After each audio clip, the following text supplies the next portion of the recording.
차분하고 감성적인 목소리로 시작합니다. 평생을 헌신한 자식에게 버림받는 기분 상상해 보셨나요? 저는 72의 나이에 그것도 추석날 밤에 아들 녀석에게 쫓겨났습니다. 제가 8시간 동안 찐 갈비찜은 개밥 그릇에 버려졌고 저는 낡은 핸드백 하나만 들고 찜질방에서 밤을 새워야 했죠. 제 인생이 끝났다고 생각했습니다. 하지만 바로 그 낡은 핸드백 안에서 죽은 남편이 남긴 40억 원짜리 땅 문서를 발견하기 전까지는요. 과연 이 돈으로 저는 어떻게 복수했을까요? 제 눈물 나고 통쾌한 이야기의 결말, 지금 놓치실 건가요? 제 이름은 김미자, 72이에요. 그날 밤, 제 인생이 송두리째 무너져 내렸던 그 추석날 밤의 이야기는 사실 사흘 전, 새벽 1시에 제 작은 부엌에서 시작됐어요. 그때 저는 부엌 스탠드 불빛 하나에 의지에 쪼그리고 앉아 있었어요. 제 작고 굽은 등 뒤로 그림자가 길게 늘어지더군요. 아마 사흘 밤낮은 꼬박잠을 설쳤을 거예요. 머릿속에는 아들 민석이의 목소리만 맴돌았거든요. 어머니, 이번 추석은 정말 중요해요. 저희 집에서 사돈댁 어른들 모시고 다 같이 볶일 거니까 어머니가 제대로 좀 챙겨주셔야 해요. 사돈댁과 함께 보내는 첫 추석이라니. 제가 70이 넘도록 살아왔지만 그날처럼 긴장되던 날이 또 있었나 싶어요. 손이 떨려서 찻잔을 제대로 잡을 수조차 없었죠. 밤새 뒤척이며 수백 번은 생각했어요. 무슨 음식을 준비해야 사돈댁 어른들께서 흡족해 하실까? 혹시 제 요리 솜씨가 모자라 보이진 않을까? 우리 민석이 체면이 깎이진 않을까? 제 머릿속은 온통 그 생각뿐이었어요. 물론 며느리 지혜는 전화로 아주 상냥하게 말했어요. 어머니, 아무것도 가져오지 마세요. 정말이에요. 그냥 몸만 편하게 오세요. 그런데 이상하게도 그 목소리가 어찌나 차갑고 멀게 느껴지던지 마치 의무적으로 하는 인사말처럼 들렸어요. 전화기 너머로 들리는 그 또렷하면서도 감정 없는 목소리에 저는 왠지 모를 불안감이 엄습했죠. 그 말을 곧이곧대로 믿을 어미가 세상에 어디 있겠어요. 며느리가 아무리 오지 말라고 해도 어미의 본능은 다른 법이잖아요. 손주 녀석 얼굴도 보고 싶었고 무엇보다 사돈댁 어른들께 신뢰를 범할 순 없었어요.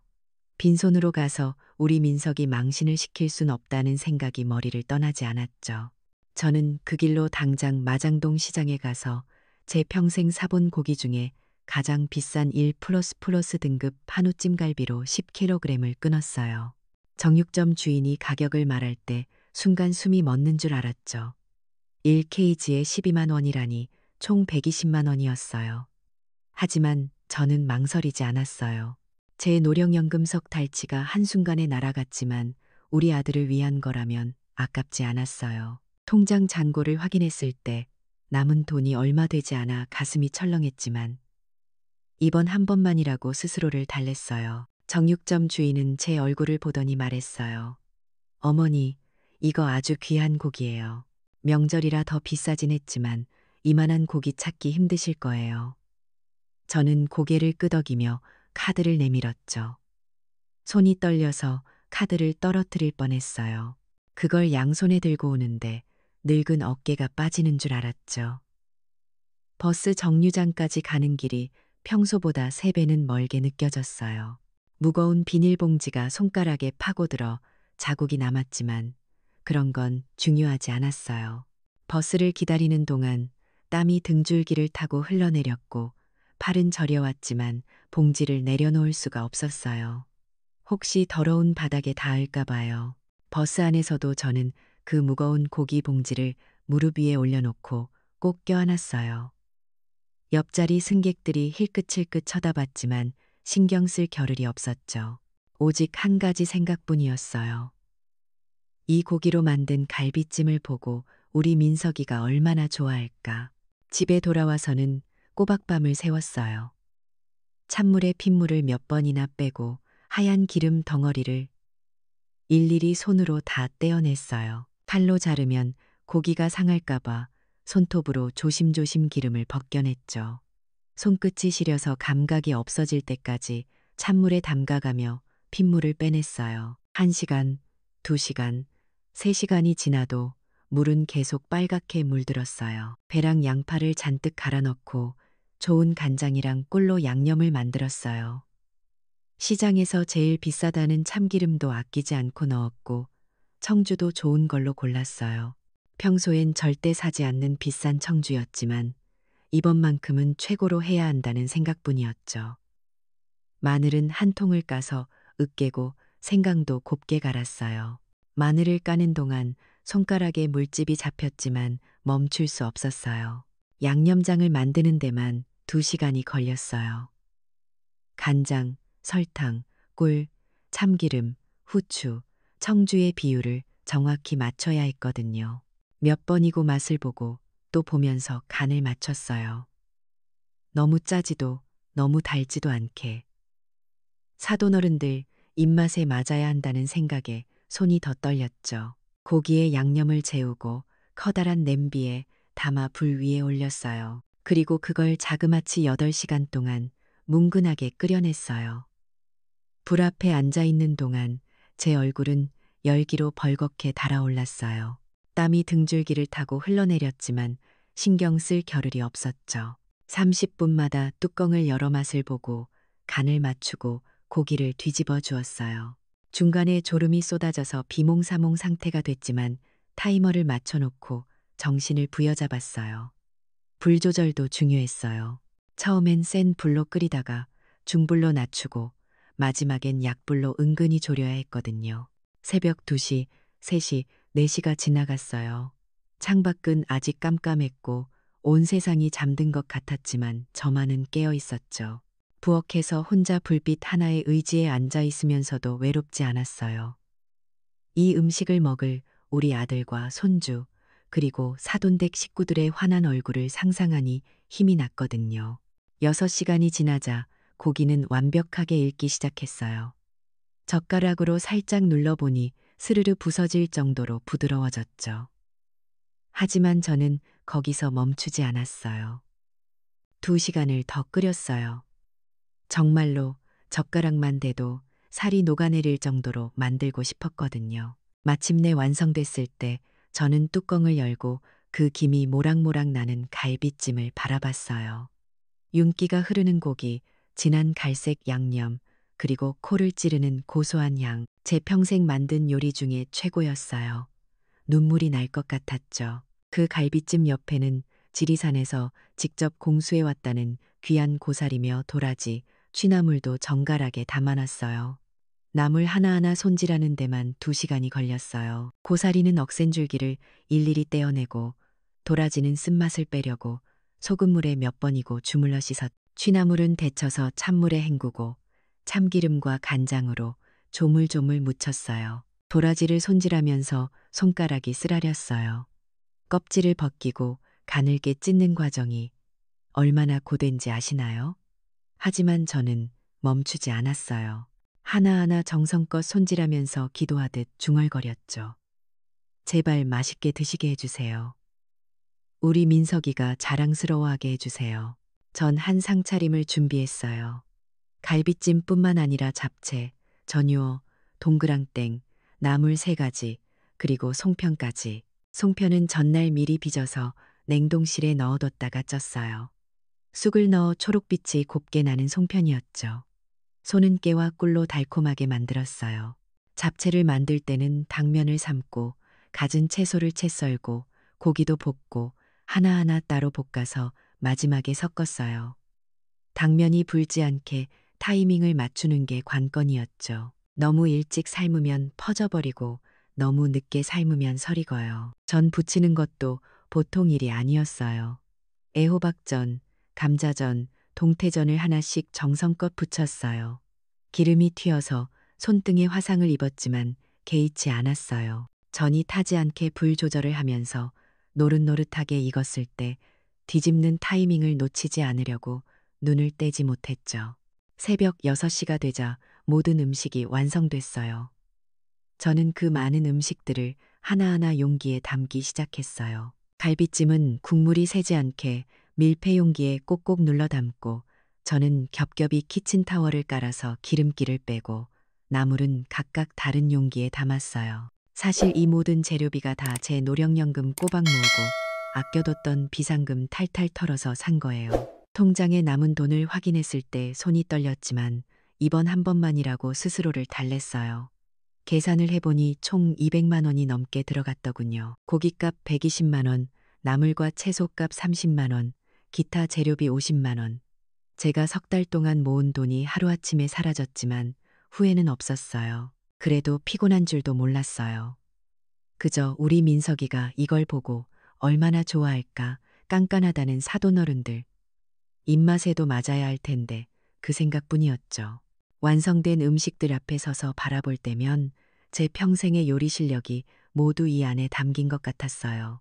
그렇게 완성된 음식들을 보자 저도 모르게 희미하게 웃음이 나더라고요. 비록 손가락은 데이고 허리는 끊어질 듯 아팠지만 마음만은 뿌듯했어요. 거울을 보니 제 얼굴은 피곤에 쩔어 있었지만 눈만은 반짝거렸죠.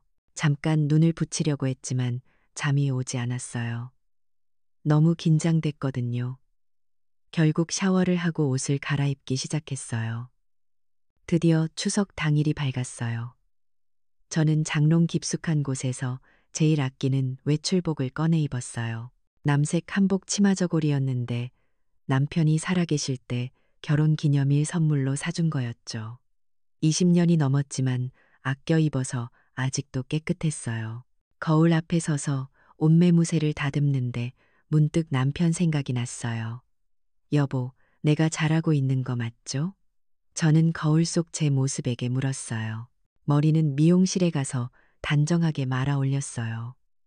평소엔 절대 가지 않는 비싼 미용실이었지만 오늘만큼은 특별해야 했어요. 미용사가 제 머리를 만지면서 말했죠. 어머님, 오늘 어디 좋은 데 가세요. 며느리 집에 간다고 하니까 그분이 웃으면서 말했어요.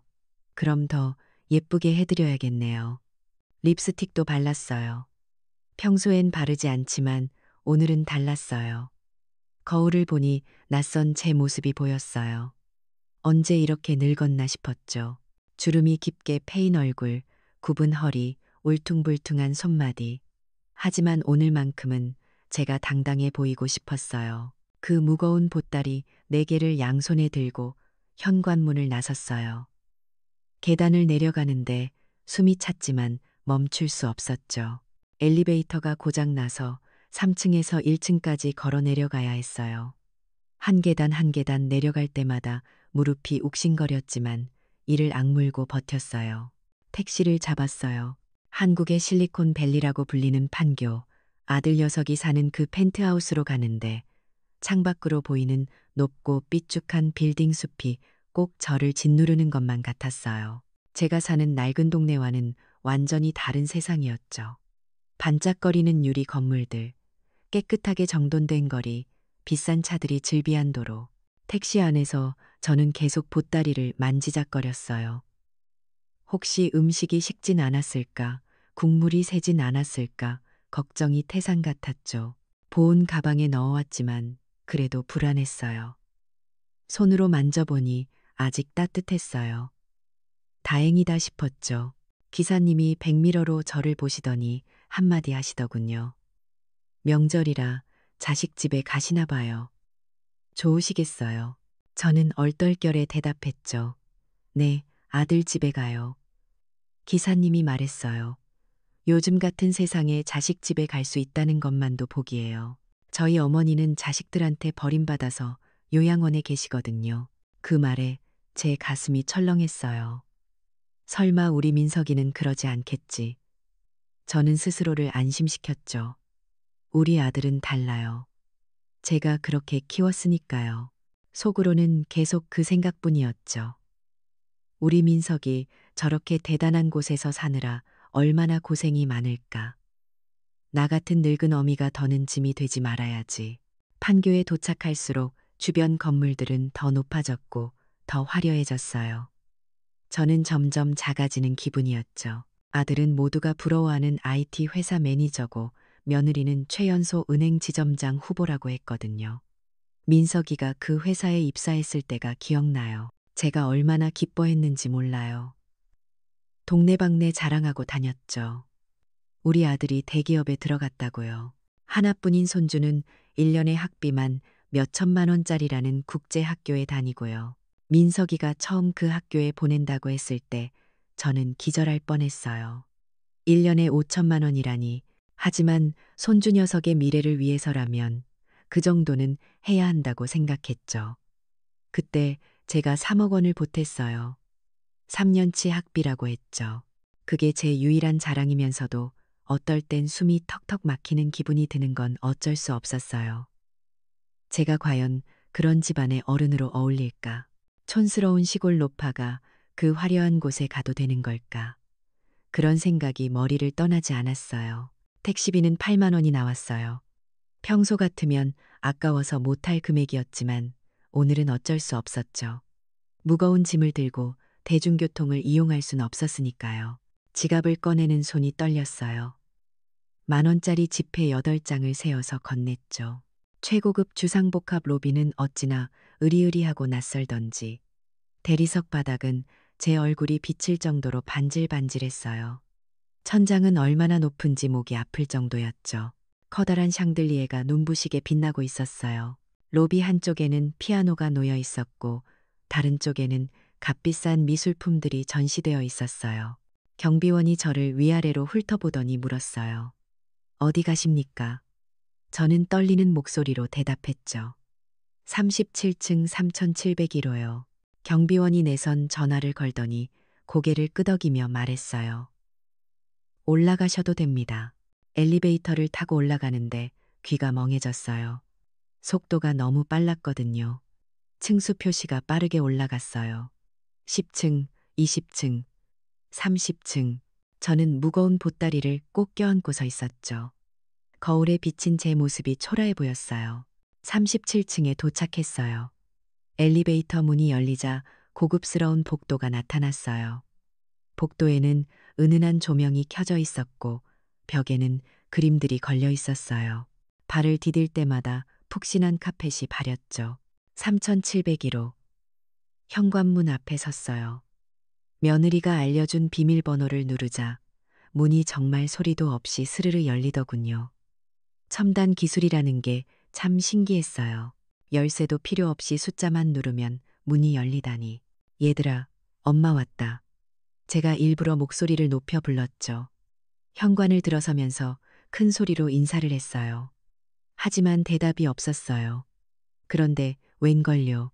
제 목소리가 대리석 바닥으로 꾸며진 그 차갑고 넓은 거실에서 휑하게 울리기만 하는 거예요. 메아리처럼 울려 퍼지다가 사라졌죠. 집은 완벽하게 비어 있었어요. 명절날 음식 냄새는커녕 사람 온기라고는 단 하나도 느껴지지 않았죠. 저는 현관에 서서 멍하니 그 거대한 집을 바라봤어요. 거실은 제가 사는 집 전체만큼 넓었어요. 커다란 창문으로는 판교의 전경이 한눈에 들어왔죠. 신발장에는 비싼 브랜드 구두들이 가지런히 놓여 있었어요. 며느리 지혜의 명품 하이힐, 아들 민석이의 수제 구두, 손주의 작은 운동화까지. 하지만 사람은 없었어요. 이상한 마음에 거실로 들어서니 식탁 위에 쪽지 한 장이 덜렁 놓여 있더군요. 저는 떨리는 손으로 그 쪽지를 집어들었어요. 며느리의 또박또박한 글씨였죠. 어머니, 저희 급한 일이 생겨서요. 집 좀 부탁드려요. 냉장고에 밥이랑 김치 있어요. 몽이 밥이랑 배변 패드만 잘 갈아주세요. 그 짧은 문장들을 읽는데 제 손이 떨렸어요. 급한 일이라니, 저를 초대해 놓고 급한 일이 생겼다니 아무리 읽어도 이해가 되지 않았어요. 사돈댁 어른들은요? 합동 차례는요? 그때였어요. 안방에서 며느리가 자식처럼 아낀다는 하얀색 비숑 프리제 한 마리가 쪼르르 달려나와 제 다리에 매달렸어요. 몽이라고 했죠. 작고 동그란 눈망울로 저를 올려다보는 개가 꼬리를 흔들며 지저댔어요. 저는 그 자리에 그냥 주저앉고 말았어요. 양손에 들고 있던 보따리의 감각이 사라지더군요. 무릎에 힘이 풀려서 그대로 바닥에 주저앉았죠. 차가운 대리석 바닥의 냉기가 무릎을 타고 올라왔어요. 아, 속았구나. 사돈댁과 함께 보내는 합동 차례라는 건 전부 처음부터 새빨간 거짓말이었어요. 저는 이 거대하고 텅 빈 집에 비싼 개 한 마리와 함께 완벽하게 갇혀버린 거였어요. 개지키미로 불려온 거였죠. 몽이는 계속 제 주위를 맴돌며 지저댔어요. 배가 고픈지 부엌 쪽을 향해 달려갔다가 다시 돌아오기를 반복했죠. 저는 한참을 그 자리에 주저앉아 있었어요. 얼마나 시간이 흘렀는지 모르겠어요. 정신을 겨우 차리고 제가 가져온 음식이라도 넣으려고 냉장고 문을 열었어요. 정말 쪽지 내용 그대로였어요. 딱딱하게 굳어버린 찬밥 한 덩이랑 시어 빠진 김치통만 덩그러니 빠꿀고 있더군요.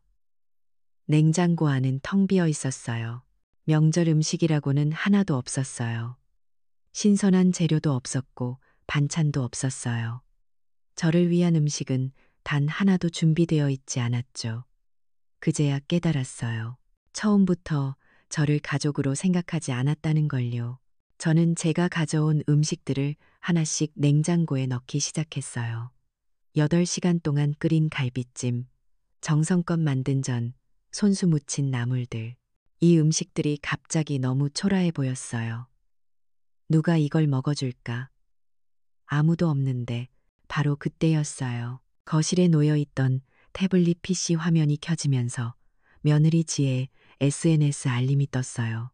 제가 그걸 보려고 본 건 아닌데 호기심에 화면을 켜봤는데요. 제 눈이, 제 심장이 그대로 굳어버렸어요. 며느리, 아들, 그리고 사돈 식구들이 환하게 웃으면서 공항 라운지에서 샴페인 잔을 부딪히는 사진이 떡하니 올라와 있었어요. 위치 태그는 동남아 프라이빗 리조트라고 찍혀 있더군요. 모두 화려한 여름 옷을 입고 행복한 미소를 짓고 있었어요. 손주 녀석도 있었어요. 새로 산 듯한 비싼 수영복을 입고 피스 사인을 하며 웃고 있었죠. 제 손주가, 제가 그렇게 보고 싶어 했던 손주가 저 멀리서 행복해하고 있었어요. 저 없이요. 손이 떨려서 다음 사진을 넘기는데 숨이 멎는 줄 알았어요. 며칠 전에 제가 정성껏 만들어서 미리 보냈던 나물 반찬 사진 밑에 지혜가 보란 듯이 글을 써놨더라고요. 요즘 누가 이런 촌스러운 걸 먹나요? 역시 명절 음식은 신라호텔 케이터링이 최고죠. 깔끔하고 고급스럽잖아요. 그 밑에는 댓글들이 달려 있었어요. 맞아요. 역시 센스가 남다르시네요. 시어머니 음식은 좀 그렇죠. 위생도 걱정되고. 저도 이번엔 호텔 케이터링 시켰어요. 저는 더 이상 아무 말도 아무 생각도 할 수 없었어요. 멍하니 부엌으로 돌아와 제가 그 8시간 동안 끓이고 또 끓인 그 갈비찜을 내려다봤어요. 촌스럽다고요. 누가 먹냐고요. 제 눈에서 눈물이 주르륵 흘러내렸어요. 손등으로 눈물을 닦았지만 계속 흘러나왔어요. 가슴이 너무 아팠어요.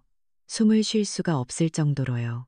그때 마침 몽이가 칭얼거리면서 제 발치에서 밥그릇을 발로 툭툭 차더군요. 배가 고픈지 계속 지저댔어요. 저는 그 개를 내려다봤어요. 이 집에서 저보다 더 귀한 존재. 제가 왜 그랬는지 모르겠어요. 정말 무언가에 홀린 사람처럼 그 뜨끈하고 정성 가득한 갈비찜 한 덩이를 몽이의 밥그릇에 덜어줬어요. 개는 좋다고 꼬리를 치며 개걸스럽게 그걸 물어뜯기 시작했죠. 제 8시간의 노력이 개밥이 되는 순간이었어요. 바로 그 순간 며느리에게 전화가 걸려왔어요. 물놀이라도 하는지 목소리가 어찌나 밝고 명랑하던지. 뒤로는 파도 소리와 사람들의 웃음소리가 들렸어요. 어머니, 몽이 밥은 주셨죠? 아, 그리고 저희 돌아갈 때쯤 맞춰서 냉장고 청소 좀 싹 해주세요. 참, 어머니 가져오신 그 갈비 너무 느끼해서 저희는 못 먹으니까 그냥 몽이 줘버리세요. 적어도 쟤는 좋아하네요. 전화가 뚝 끊겼어요. 저는 핸드폰을 들고 멍하니 서 있었어요. 냉장고 청소요, 개밥 주기요. 그게 제가 할 일이었어요. 며느리에게 제 역할은 그것뿐이었죠. 저는 거실 한복판에 우두커니 서서 몽이가 대리석 바닥에 싸놓은 배설물을 치우기 시작했어요. 눈물이 뺨을 타고 흘러내려서 그 차갑고 반질거리는 바닥으로 뚝 떨어지는 걸 그냥 내버려뒀어요. 휴지로 배설물을 치우면서도 눈물은 멈추지 않았죠. 그날 제 70평생이 그렇게 무너져 내리고 있었어요. 제가 무엇을 위해 살아왔나? 누구를 위해 이렇게 헌신해 왔나? 아들을 위해서였죠. 오직 민석이 하나만 바라보고 달려왔어요. 남편이 죽고 나서 제 삶은 오직 아들뿐이었어요. 민석이가 초등학교 다닐 때가 생각나요. 저는 새벽 4시에 일어나 시장에 나가 채소 장사를 했어요. 겨울에는 손이 얼어서 감각이 없었고 여름에는 더위에 정신을 잃을 것 같았지만 버텼어요. 아들 학원비를 벌기 위해서였죠. 중학교 때는 과외비를 대기 위해 식당에서 설거지 아르바이트를 했어요. 기름때가 잔뜩 낀 접시를 씻으면서 손이 트고 갈라져도 참았어요. 우리 민석이가 좋은 대학에 가야 한다는 생각뿐이었거든요. 고등학교 때는 더 힘들었어요. 입시 학원비가 얼마나 비싼지 아세요? 저는 낮에는 청소 일을 하고 밤에는 편의점에서 일했어요. 하루에 4시간밖에 못 잤지만 괜찮았어요. 아들이 서울대에 합격하던 날 그 모든 고생이 보상받는 기분이었으니까요. 대학교 등록금은 또 어떻고요. 학자금 대출을 받았지만 부족했어요. 저는 제 명의로 된 그 작은 마포 아파트를 담보로 대출을 받았어요. 그 돈으로 아들의 등록금과 생활비를 댔죠. 제가 살 집을 저당 잡혀도 괜찮았어요. 아들만 잘 되면 됐으니까요. 민석이가 대기업에 취직했을 때 저는 기뻐서 울었어요. 드디어 제 고생이 끝나는구나 싶었죠. 하지만 그게 시작이었어요. 아들은 결혼 자금이 필요하다고 했어요. 신부집에서 얼마를 내는데 우리도 그만큼은 내야 체면이 선다고요. 저는 또 대출을 받았어요. 2억 원이었어요. 이자만 매달 100만 원이 넘었지만 어쩔 수 없었죠. 아들의 결혼식은 화려했어요. 특급 호텔에서 성대하게 치렀죠. 하객이 300명도 넘게 왔어요. 결혼 후에는 판교 펜트하우스 보증금이 필요하다고 했어요. 그때 제가 남은 돈을 다 긁어 모아서 5억 원을 줬어요. 제 평생 모은 돈이었죠. 통장이 텅 비는 걸 보면서도 행복했어요. 우리 아들이 이렇게 좋은 곳에서 산다니. 손주가 태어났을 때도 마찬가지였어요. 국제학교 학비 3년치 3억 원을 보탰어요. 그 돈을 만들기 위해 제 마포 아파트를 또 담보로 잡혔죠. 이자가 눈덩이처럼 불어났지만 손주의 미래를 위해서라면 감수할 수 있었어요. 그렇게 제가 아들에게 준 돈이 총 얼마였을까요? 계산해 보니 10억이 넘었어요. 제 평생을 바쳐 모은 돈, 아끼고 또 아껴서 모은 돈을 다 쏟아부었죠. 하지만 후회는 없었어요. 그때까지는요. 며칠이 그렇게 흘러갔어요. 추석 연휴의 마지막 날이었죠. 저는 그 텅 빈 펜트하우스에서 몽이의 배설물을 치우고 녀석에게 밥을 주며 그저 시간을 버텼어요. 제가 정성껏 만들어 온 그 많던 음식들은 냉장고 구석에서 차갑게 식어가고 있었죠. 제 마음처럼요. 낮에는 창밖을 바라보며 멍하니 있었어요.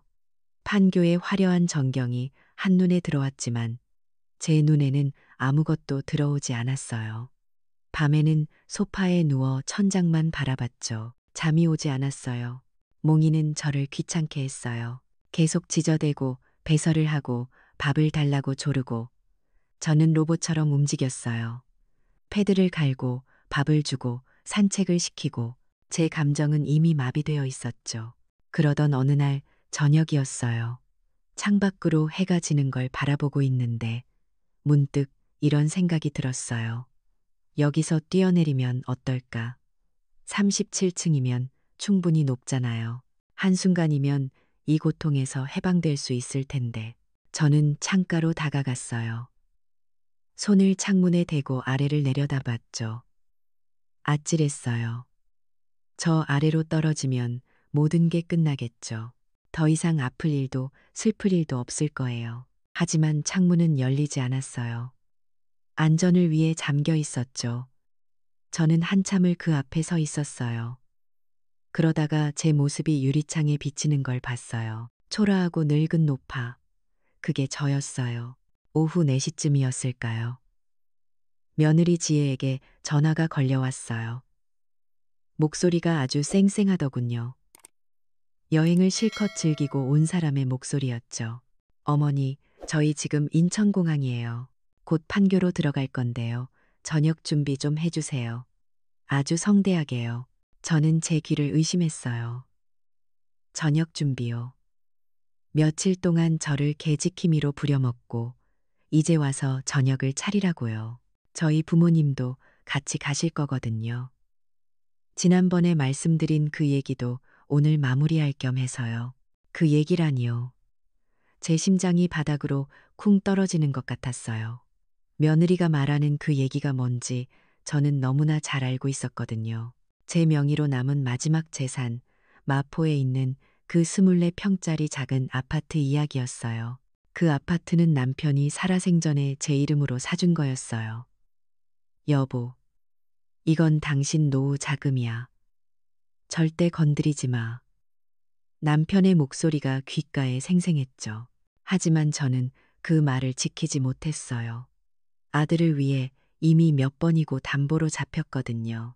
그래도 명의만큼은 제 것으로 남아 있었어요. 그게 제 마지막 보루였죠. 며느리는 그걸 노리고 있었어요. 아파트 명의를 자기네들한테 넘기라고요. 전화를 끊고 한참을 망설였어요. 이대로 그냥 도망쳐 버릴까? 이 지긋지긋한 집에서, 이 모욕적인 곳에서 그냥 나가버릴까? 수만 번을 망설였지만 저는 결국 어머니였어요. 사돈댁까지 오시는데 혹시라도 밥상이 부실하면 우리 아들 민석이 체면이 뭐가 될까? 그 생각이 몹쓸 발목을 잡더군요. 평생을 그렇게 살아왔으니까요. 아들의 체면을 위해, 아들의 명예를 위해 제 모든 걸 희생하는 삶이었죠. 저는 결국 지갑을 들고 다시 밖으로 나갔어요. 며칠간 당한 그 모욕과 수모에도 불구하고 제 지갑에 남아있던 얼마 안 되는 비상금을 털어서 백화점 식품관으로 향했어요. 백화점은 명절 연휴 마지막 날이라 한산했어요. 저는 가장 신선하고 비싼 해산물이랑 제일 좋은 채소들을 샀어요. 킹크랩, 전복, 광어, 한우 등심까지. 계산대에서 금액을 듣는 순간 현기증이 났지만 카드를 내밀었어요. 80만 원이 넘게 나왔어요. 제 지갑에 남은 마지막 돈이었죠. 이제 제 통장에는 몇만 원밖에 남지 않았어요. 하지만 어쩔 수 없었어요. 펜트하우스의 그 화려하지만 낯선 부엌에 다시 서서 저는 또다시 혼자서 진수성찬을 차려내기 시작했죠. 이미 마음은 만신창이가 되었는데도 제 몸은 평생을 그렇게 살아온 것처럼 기계적으로 움직이더군요.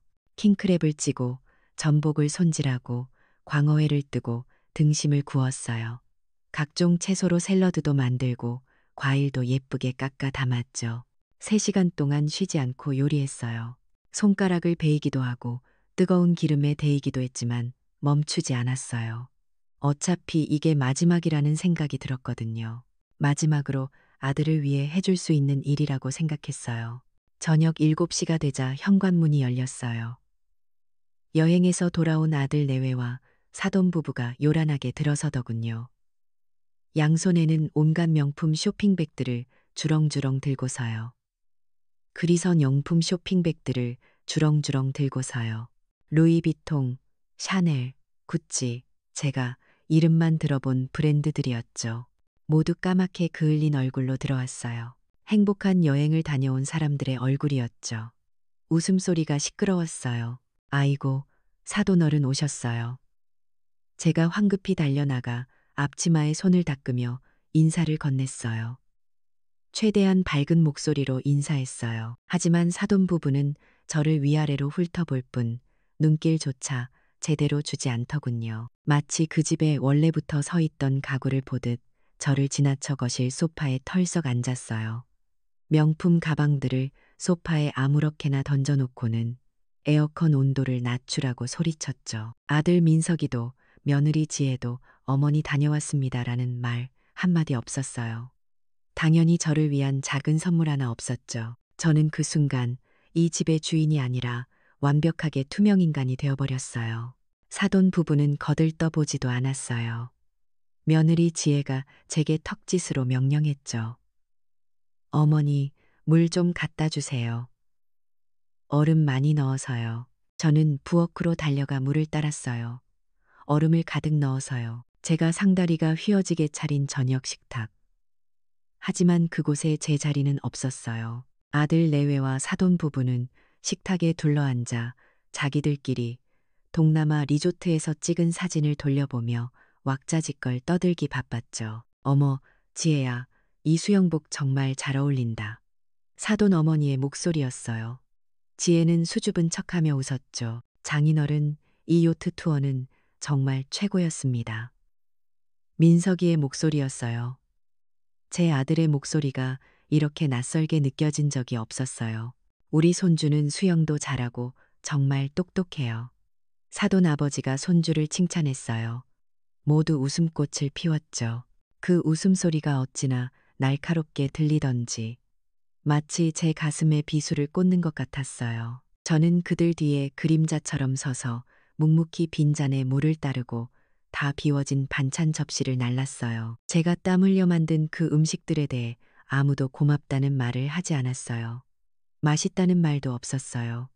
그저 당연하다는 듯이 먹고 더 달라고 소리쳤죠. 어머니, 이거 더요. 지혜가 빈 접시를 들이밀었어요. 저는 부엌으로 달려가 접시를 채워왔어요. 어머니, 물 더요. 또 달려갔어요. 어머니, 이거 치워요. 또 달려갔죠. 저는 식사를 하지 못했어요. 계속 서서 시중을 들어야 했으니까요. 배가 고팠지만 참았어요. 나중에 남은 음식으로 먹으면 되니까요. 식사가 거의 끝나갈 무렵이었어요. 사돈, 그러니까 지혜 아버지가 입을 닦으며 저를 쳐다보더군요. 처음으로 저를 똑바로 본 거였어요. 자, 김사부인, 이제 본론으로 들어갑시다. 지혜한테 얘기는 들으셨죠? 그 마포구 아파트 말이에요. 이제 슬슬 정리하셔야죠. 그 말에 식탁이 조용해졌어요. 모두 저를 쳐다봤죠. 마치 사냥감을 노려보는 맹수들 같았어요. 며느리 지혜가 기다렸다는 듯이 말을 받았어요. 어머니, 저희가 다 알아봤어요. 국내 최고급 요양원이에요. 호텔 스위트룸 같고 의료진도 24시간 상주한다니까요. 그걸로 사전 준비해드리는 게 저희 도리라고 생각해요. 다 어머니를 위한 일이에요. 사전 준비라니요. 제 손이 덜덜 떨리기 시작했어요. 사전 준비라는 건 제가 죽을 준비를 하라는 거잖아요. 요양원에 쳐넣고 아파트는 자기네들이 차지하겠다는 거였죠. 1. 0평 곱하기 400만 원. 40억 원. 제 손에 40억짜리 땅 문서가 쥐어져 있었어요. 저는 곧바로 남편의 오랜 친구였던 백 사장님께 연락했어요. 부동산 업계에 살아있는 전설이라 불리는 분이었죠. 백 사장님은 제 땅 문서를 보더니 감탄했어요. 미자 씨, 이건 하늘이 도운 거야. 지금 당장 팔아야 해. 저는 그분과 홍 변호사님을 만났어요. 그리고 모든 계획을 세웠죠. 며칠 후 계약이 성사됐어요. 40억 원. 세금을 제하고도 제 손에 35억 원이 쥐어졌어요. 저는 그 돈으로 마포 아파트도 팔았어요. 모든 빚을 청산하고 나니 제 손에 남은 돈은 총 38억 원이었어요. 그리고 저는 아들에게 전화를 걸었어요. 저녁이나 같이 하자. 너희가 좋아하는 그 비싼 한정식 집으로. 그날 저녁 아들 내외와 사돈 부부는 기대에 차서 식당에 왔어요. 평택 땅 이야기를 들었을 테니까요. 저는 홍 변호사님과 함께 들어섰죠. 며느리 지혜가 위선적인 미소를 지으며 아양을 떨기 시작했어요. 어머니, 그동안 고생 많으셨죠. 저희가 정말 잘못했어요. 그 말이 끝나기도 전에 제가 흰 봉투 하나를 식탁 위에 밀어놓았어요. 이게 내 몫이다. 봉투 안에는 현금 100만 원이 들어 있었어요. 그게 내가 72년간 너희를 위해 희생한 대가다. 너희가 추석날 밤 나를 현관 밖으로 내쫓은 값이야. 순간 민석이와 지혜의 얼굴이 일그러지더군요. 지혜가 소리쳤어요. 지금 장난하세요. 저희가 법적으로 받을 유류분이 얼만 줄 아세요? 홍 변호사님이 차갑게 웃으며 말했어요. 유류분은 상속재산, 즉 어머님이 사망하셨을 때 청구하는 겁니다. 김미자 여사님은 보시다시피 아직 정정하시고요. 모든 재산을 생전에 처분하셨습니다. 평택 땅 40억 원, 그리고 마포구 아파트까지 모두 이미 매각 완료되어 현금화되었습니다. 두 분이 법적으로 청구할 수 있는 재산은 1원도 없습니다. 사돈 부부의 눈이 뒤집히는 게 똑똑히 보였어요. 그리고 홍 변호사님이 결정타를 날렸죠. 아, 그리고 김미자 여사님께서 두 분의 그 지극한 효심과 노인 공경 정신을 기리기 위해서 민석과 지혜 두 분의 이름으로 고아원에 10억 원을 기부하셨습니다. 곧 언론에도 보도될 예정입니다. 10억 원 기부 영웅이지만 실제로는 100만 원밖에 못 받은 불효자, 은행 지점장인 며느리와 IT 회사 매니저인 아들에게 이보다 더한 사회적 사형 선고는 없었을 거예요. 저는 핸드폰에 녹음 파일을 재생했어요. 어머니, 혹시 아버님한테 물려받으신 다른 건 없으세요? 지혜의 꿀 같은 목소리가 식당에 울려 퍼졌죠. 저는 자리에서 일어났어요. 식사들 맛있게 하게. 저는 태어나서 처음으로 제 아들 앞에서 이 비싼 식사비를 제 카드로 당당하게 결제했어요. 그리고 홍 변호사님과 함께 아주 평화로운 표정으로 그 식당을 걸어 나왔어요. 그렇게 모든 것을 정리하고 저는 서울을 떠났어요. 제가 새로 터전을 잡은 곳은 강원도 속초였죠. 평생 보고 싶던 바다를 매일 볼 수 있는 곳이었어요. 저는 속초 해변이 한눈에 내려다 보이는 새 아파트를 현금으로 샀어요. 이제 제 아침은 동해에서 떠오르는 붉은 해를 바라보며 시작돼요. 더 이상 누구를 위해 밥을 짓거나 청소를 하거나 눈치를 보지 않아도 됐죠. 몇 달이 흘렀어요. 어느 늦은 가을날 현관 초인종이 울렸어요. 인터폰 화면을 들여다본 저는 얼어붙고 말았어요. 아들 민석이었어요. 수염은 덥수룩하고 싸구려 점퍼를 입고 비쩍 말라 있었죠. 문을 열자마자 민석이는 무너져 내렸어요. 어머니, 제가 잘못했습니다. 며느리가 모든 걸 빼돌려서 이혼했대요. 판교집도 빼앗기고 회사에서도 해고당하고 지금은 대리운전을 하며 PC방에서 자고 있다고 했죠. 어머니, 제발 저 좀 살려주세요. 민석이는 제 바지를 붙잡고 무릎을 꿇고 빌었어요. 저는 무릎 꿇은 아들의 정수리를 가만히 내려다봤어요. 가슴 한 구석이 찢어지는 것처럼 아팠어요. 하지만 추석날 밤에 그 차가운 복도가 떠올랐어요. 저는 천천히 아들의 손을 떼어냈어요. 제 목소리는 낮고 단호하게 흘러나왔어요. 민석아, 이제 우리도 각자 몫을 챙길 때가 됐다. 나는 이제 내 인생을 살 테니 너도 내 인생을 살아라. 저는 현관에 무너져 있는 아들을 그대로 남겨두고 천천히 돌아섰어요. 거실 창밖의 바다를 향해 한 걸음 걸어갔죠. 등 뒤에서 어머니, 어머니 하고 절규하는 아들의 목소리가 들렸지만 저는 단 한 번도 뒤돌아보지 않았어요. 제 눈에는 속초의 그 푸르고 드넓은 바다만 가득 들어왔어요. 제 나이 72. 저는 비로소 처음으로 완전한 자유를 느꼈어요. 결국 진정한 자유는 스스로를 돌보는 것에서 시작되나 봐요. 72세의 김미자 씨는 비로소 아들이라는 굴레에서 벗어나 자신만의 삶을 찾았잖아요. 때로는 가장 사랑하는 사람이라도 내 인생을 위해 냉정하게 선을 그어야 할 때가 있는 법이죠. 사전 준비라니 그게 무슨 말이냐. 난 아직 이렇게 건강하다. 그리고 내가 너희한테 해준 게 얼만데. 저도 모르게 목소리가 터져 나왔어요. 가슴속에 쌓였던 분노가 폭발하는 것 같았죠. 민석이 너 이 판교집 들어올 때 보증금 내가 해줬지. 손주놈 비싼 국제학교 보낸다고 유학비 3억 달래서 그것도 줬다. 매달 생활비 부족하다고 1억 넘게 가져간 건 다 잊었어? 제 목소리는 떨렸지만 또렷했어요. 평생 참아왔던 말들이 쏟아져 나왔죠. 결혼 자금 2억, 펜트하우스 보증금 5억, 손주 학비 3억. 그 외 생활비로 준 돈까지 합치면 10억이 넘는다. 모든 시선이 제 아들 민석에게로 쏠렸어요. 사돈 부부의 얼굴이 굳어졌죠. 저는 정말 마지막 그 순간까지도 제 아들이 제 편을 들어주리라 믿었어요. 하지만 민석이는 얼굴이 불그락푸르락해지더니 저를 향해 고함을 질렀어요. 어머니, 지금 장모님 앞에서 뭐 하시는 거예요? 제발 그만 좀 하세요. 어머니 때문에 제 체면이 말이 아니지 않습니까? 그 순간 제 세상이 무너져 내렸어요. 며느리 지혜가 얼음장 같은 목소리로 말하더군요. 어머니, 그 아파트 명예 이전 오늘 동의 안 하시면 그냥 이 집에서 나가세요. 당장요. 싫어요. 제가 말했어요. 그 아파트는 남편이 제 이름으로 남긴 거예요. 못 드려요. 정말이었어요. 72의 늙은 어미는 아들과 며느리 그리고 사돈 부부가 지켜보는 가운데 현관 밖으로 힘없이 밀려났어요. 잠깐, 내 가방. 제가 다급하게 외쳤죠.